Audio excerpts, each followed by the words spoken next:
Syederelun dua pasar rakyat di Kabupaten Biren yaitu di Lungdanun, Kecamatan Pesangan Siblahkerung dan di Desa Malanga Biren yang dibangun 2 tahun lalu mulai difungsikan. PJ Bupati Biren Aulia Sofyan PhD meresmikan 2 pasar tersebut. Pasar rakyat di Desa Malanga Biren yang diresmikan pada Selasa 11 Juli 2023 dibangun pada tahun 2021 lalu dengan anggaran 3,8 miliar rupiah berlokasi di bekas Puskesmas Malanga Biren. Bangunan pasar tipe D dengan fasilitas berupa 9 unit kios ditambah dengan 1 ruangan untuk ATM. Selain itu terdapat sal terbuka untuk pedagang ikan, pedagang daging, dan pedagang sayur.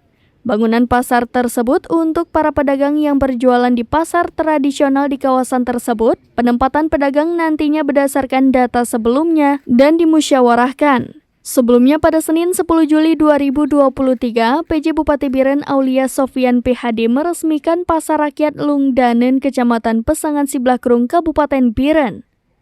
Bangunan tipe C ini dibangun pada tahun 2021 dengan dana tugas pembantuan sumber APBN sebesar 5,8 miliar rupiah.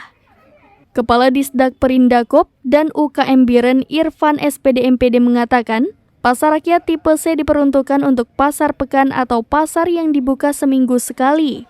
Bangunan pasar memiliki 36 unit kios luar dan dalam serta 168 unit lapak pedagang ikan dan sayur. Dari Biren, Yusmandin Idris, serambinews.com.